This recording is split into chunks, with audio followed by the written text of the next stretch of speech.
agora para falar do Coritiba, recebendo a Giane. E aí, Giane, tudo bem? Obrigado pela presença mais uma vez. Obrigada a você. E aí, rindo à toa, não, Coritiba? Ou ficou meio assim com o empate diante do Paraná? Não, o clássico é sempre diferente. Podia ter jogado melhor, teve boas oportunidades, perdeu alguns gols que não podia ter perdido, mas mesmo assim tá bem. Pois é, só que você sabe, né? Futebol é muito interessante. Antes do jogo, rolou ali aquela confraternização entre os dois presidentes, né? Troca de camisas, enfim. Aí o Percy, para mim, foi fair play, né? Eu achei bacana e tal. Mas aí o Percy já disse assim, não, aquilo ali é o seguinte, os jogadores já sentem o clima amistoso, e aí a pegada já não é a mesma, é isso, Percy? Olha, Crispim, eu vou te dizer o seguinte, eu concordo e eu acho que nós temos que fomentar mesmo, como eu falei, a questão da rivalidade sadia, né? A questão da troca de camisas ali é bacana, as diretorias elas têm que ser inteligentes, né? Fazer com que o futebol paranense fique forte. Mas tendo em vista a falta da mesma gana que o Coritiba apresentou, por exemplo, nas partidas contra a Ponte Preta, fora de casa, e contra o Sport, fora de casa, essa gana eu não vi em campo nos jogadores do Coritiba no último sábado. Talvez eles ficaram contagiados pela troca de gentilezas entre os presidentes e acharam que poderiam entrar em campo e, sabe, amarrar o jogo, tipo assim, se ganhar de 1-0 tá bom. Quer dizer, o que eu quero dizer é o seguinte, não foi com a mesma gana buscar o resultado contra o Paraná. Não sei por quê. Eu não gosto desse tipo de coisa, porque me recordo da década de 90, o Paraná, quando estava com times superiores ao Coritiba, ele já ganhou do Coritiba de 6-1, de 6-2. O Coritiba está jogando em casa, com a oportunidade de fazer um resultado expressivo contra um rival, e simplesmente cozinha o jogo, e ainda quase correu o risco de perder o jogo lá com um chute cruzado do Kelvin. Então, na minha concepção como torcedor, devido à disparidade hoje, tanto na classificação como na questão técnica dos dois times, perder ponto para o Paraná Clube, com todo o respeito, dentro do Couto Pereira, para mim é uma derrota. Luiz, mas só que é o seguinte também, né? O Paraná entrou determinado, e isso foi reconhecido pelo Roberto Cavalo depois do jogo.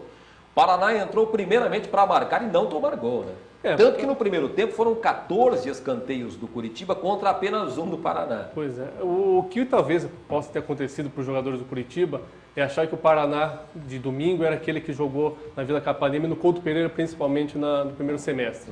E não é, mudou. O ambiente mudou, a vontade de vencer dos jogadores também é nova. Então, a mudança tática aconteceu, isso a gente tem que dizer. O Marcelo Oliveira era muito passivo do lado do campo e com seus jogadores. O Roberto Cavalo já incendeia mais os atletas. E o Coritiba talvez achou que ganharia o natural, e não foi o que aconteceu. A proposta realmente foi de, no primeiro tempo, segurar o 0-0, talvez conseguir um contra-ataque, fazer 1-0, e na segunda etapa foi para frente. Não que o jogo ficou mais aberto, mas o Paraná, com as alterações que o Cavalo fez, até em cima do que o Ney Franco também projetou, o Paraná, acredito eu, no meu modo de ver, foi até um pouco melhor do Coritiba, sendo que o Coxa tem um elenco melhor. Mas as mudanças que o Cavalo fez são de um time que está tentando algo novo que perdeu durante 9 meses de trabalho do Marcelo Oliveira. E aí, Giane, foi mais acomodação ou mais o esquema tático armado pelo Roberto Cavalo? O que você acha? Eu acho que faltou garra para o nosso time. Faltou. Porque o Coxa estava numa fase muito boa e de repente achou que era um jogo ganho, ficou mais acomodado, não teve a determinação que precisava do jeito que o Paraná teve. O Paraná chegou com mais vontade de jogar, né? E isso para os nossos jogadores talvez eles achassem que não era necessário, né? Achassem que iam ganhar fácil, que era um jogo tranquilo. Não esperavam essa determinação do Paraná. Desse, né? Pois é, ainda mais dentro do Couto. Faz anos que o Paraná não ganha dentro do Couto, imagina. 14 anos. 14 anos. Pois é, que tabu estranho esse aí também, hein? Depois de Ricardinho, nunca mais, hein, Luiz? Alguma coisa tem lá. E só para pontuar, até para pontuar, sabe? Alguma coisa tem lá, é bom, né? Uma coisa que tem, que eu sei, que eu vi todos os jogos, é que o medo dos treinadores em jogar no Couto Pereira contra o Coritiba aconteceu com todos os outros treinadores, diferente do Cavalo no segundo tempo, principalmente. Que tentou alguma coisa, tentou buscar, mudou, mexeu.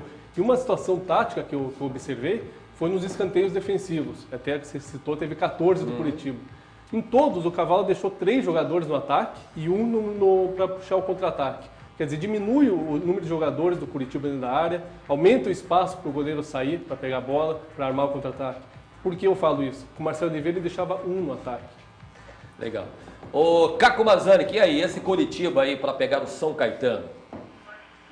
Espera-se que tenha um fundamento, na verdade até o pessoal está fazendo uma leitura, eu acho que é por aí mesmo. Eu não acredito que os jogadores do Coritiba amoleceram, mas entendiam eles, eu acho que mesmo com o sistema defensivo, um ferrolho que montou o treinador do Paraná Clube, que o Coritiba podia ganhar ao natural, e me parecia, deu essa impressão. Agora, com relação à partida contra o São Caetano, acho que o Coritiba volta, mais do que nunca, né, a ligar o seu sistema de atenção maior, porque o Coritiba precisa, nas 7 rodadas, a gente sempre precisa estar.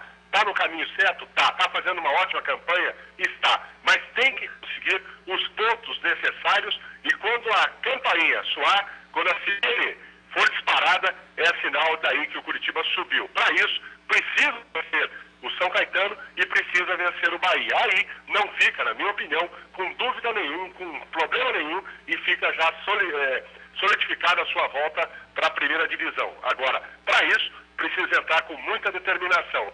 Pereira, que saiu lesionado, deve ficar mesmo de fora dessas 2 próximas rodadas, 2 jogos fora do Couto Pereira, mas eu acho, Crispim, que a torcida vai comemorar mesmo a volta do Curitiba no jogo daqui a 3 rodadas contra o Ipatinga no dia 5, na sexta-feira, no Alto da Glória. Aí sim, o Curitiba vai sacramentar a sua volta à primeira divisão.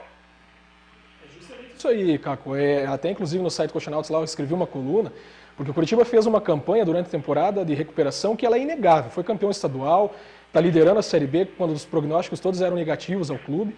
Agora sim, o campeonato ainda não acabou, o Coritiba ainda não subiu, então a seriedade para cada uma das partidas ela tem que ser uma tônica. O Coritiba não pode se dar o luxo de já jogar achando que está administrando. Não é hora de administrar, é hora de ir para cima, até porque agora são 2 jogos difíceis, o Bahia lá em Pituaçu é complicado, o São Caetano é a nossa asa negra, e se aí a pergunta que fica é a seguinte, e se o Coritiba perde essas 2 partidas, como é que fica? Então, quer dizer, perdeu a grande chance de abrir mais 2 pontos na liderança, aí sim ficar um pouco mais folgado.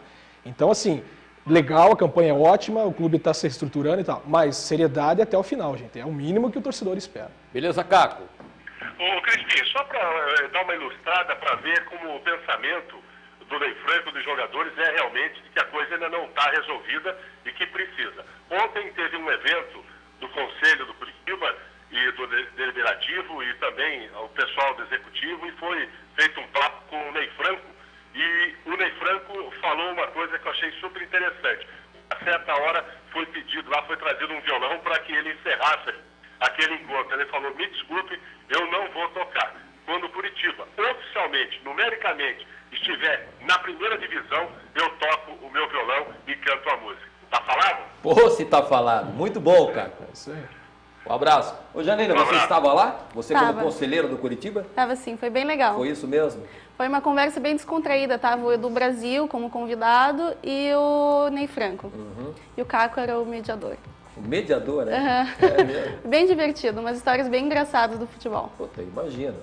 Mas aí foi muito engraçado até chegar no violão. Aí não quis nada com tocar o violão. Não. Ele disse que depois que o Coxa subisse, foi campeão, quem sabe. Mas até um que show. Perguntaram para ele na questão do livro do René Simões. Como ele foi campeão com o Coxa, ele escreveu um livro, se o Ney Franco iria compor uma música pro Coxa. E ele disse que talvez depois. Olha aí, bacana, hein?